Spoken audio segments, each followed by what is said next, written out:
ನಾವು let us not ಚರ್ಚೆ ಮಾಡೋದು ಬೇಡ ಹೆಚ್ಚಾದ್ರೂ, ಅದು ಮಕ್ಕಳ ಮೇಲೆ ಒತ್ತಡ ಬೇರೆ ರೀತಿ ಬರೋದು ಬೇಡ. ನಾವು ಅವ್ರ ಬಗ್ಗೆ ಜವಾಬ್ದಾರಿನ ನಾವು ತಗೋತೀವಿ. ಅವ್ರಲ್ಲಿ ಎಲ್ಲಿ ಕಮ್ಮಿ ಇರುತ್ತೆ. ಈಗ ನಾನು ಸ್ವಲ್ಪ ಓದೋದ್ರಲ್ಲಿ ನಾನು ಅಷ್ಟೊಂದು ಬುದ್ಧಿವಂತ ಇರಲಿಲ್ಲ ನನ್ನ ಓದೋ ಸಂದರ್ಭದಲ್ಲಿ.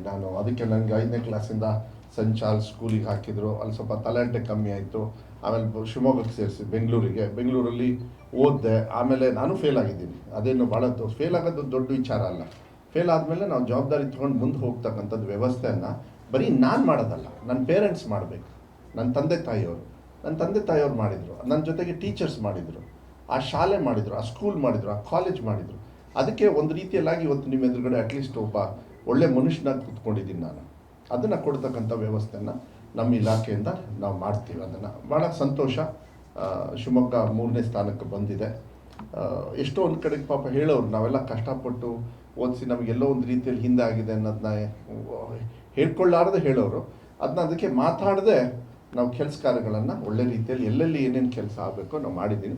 ನನಗೆ ವಿಶ್ವಾಸ ಇದೆ, ನಮ್ಮ ಜೊತೆಗಿರಿ, ಮಕ್ಕಳಿಗೆ ಸಹಾಯ ಆಗ್ತಕ್ಕಂಥ ವ್ಯವಸ್ಥೆಯನ್ನು ದಯವಿಟ್ಟು ನಾವೆಲ್ಲರೂ ಸೇರಿ ಮಾಡಬೇಕಾಗ್ತದೆ. ನಮ್ಮ ಕರ್ತವ್ಯ ಇದು. ಹಳೆಯಿಂದ ಬಳವಳಿಯಾಗಿ ಬಂದಿರೋದ್ರಿಂದ ನಾವೆಲ್ಲ ಕೈ ಜೋಡಿಸಿ ನಮ್ಮ ಮಕ್ಕಳ ಭವಿಷ್ಯಕ್ಕೆ, ಅದೇ ನಮ್ಮ ಸಂಪನ್ಮೂಲ, ನಮ್ಮ ಜಿಲ್ಲೆ, ನಮ್ಮ ರಾಜ್ಯ, ನಮ್ಮ ದೇಶದ ಸಂಪನ್ಮೂಲವನ್ನು ಎತ್ತಿ ತಗೊಂಡು ಹೋಗ್ತಕ್ಕಂಥ ವ್ಯವಸ್ಥೆಯಲ್ಲಿ ನಿಮ್ಮ ಸಹಕಾರವನ್ನು ನಾನು ಕೇಳಲಿಕ್ಕೆ ಇಷ್ಟಪಡ್ತೀನಿ.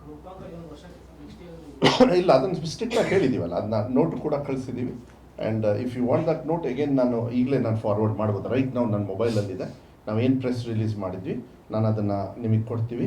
ಈ ವರ್ಷಕ್ಕೆ ಮಾತ್ರ ಬಿಕಾಸ್ ಆಫ್ ದಿಸ್ ಸಡನ್ ವಿಚಾರಕ್ಕೆ ಅವ್ರಿಗೆ ಸಹಾಯ ಆಗಬೇಕು ವಿತ್ 2 ಎಕ್ಸಾಮ್ಸ್.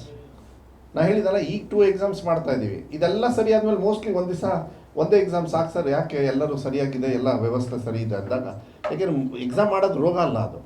ಎಕ್ಸಾಮ್ ಯಾಕೆ ಮಾಡ್ತೀರಾ ಅಂದರೆ, ಈಗ ನೀವು ಹಾಸ್ಪಿಟ್ಲಿಗೆ ಹೋಗ್ತೀರಾ, ಒಂದು ಎಕ್ಸಾಮ್ ಮಾಡಿಸ್ಬಿಟ್ಟು ಸೆಕೆಂಡ್ ಒಪಿನಿಯನ್ ತೊಗೋತೀರಾ, ಥರ್ಡ್ ಒಪಿನಿಯನ್ ತೊಗೋತೀರಾ.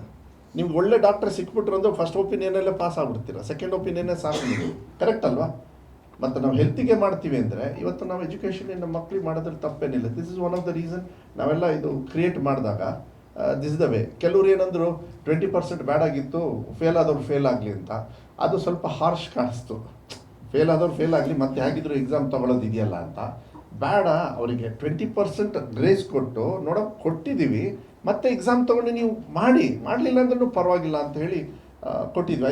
ಇದು ಒಳ್ಳೆ ಮೂವ್ ಅಂತ ಹೇಳಿ ನಿಮಗೆ ಅನಿಸುತ್ತೆ. ಯಾಕೆ ನೀವೆಲ್ಲ ಎಜುಕೇಟೆಡ್ ಅವ್ರು, ನೀವು ಭಾಳ ಹೈಲಿ ಎಜುಕೇಟೆಡ್, ನೀವು ಆ ವ್ಯವಸ್ಥೆಯಲ್ಲಿ ಇದ್ದೀರಾ. ಮೋಸ್ಟ್ಲಿ ಈ ಪೊಲಿಟಿಕಲ್ ವಿಶ್ಲೇಷಣೆ ಮಾಡೋದು ಒಂದು ಭಾಗ ಆಗಲಿ, ಅದನ್ನು ನೀವೆಲ್ಲ ಭಾಳ ಅದನ್ನು ಎಕ್ಸೆಪ್ಟ್ ಮಾಡ್ತೀರಿ ಅಂತ ಹೇಳಿ ಅಂದ್ಕೊಡ್ತೀವಿ. ಭಾಳ ಹುಷಾರಾಗಿ ನಾವು ಈ ತೀರ್ಮಾನವನ್ನು ತೊಗೊಂಡಿದ್ದೀವಿ ನಾವು.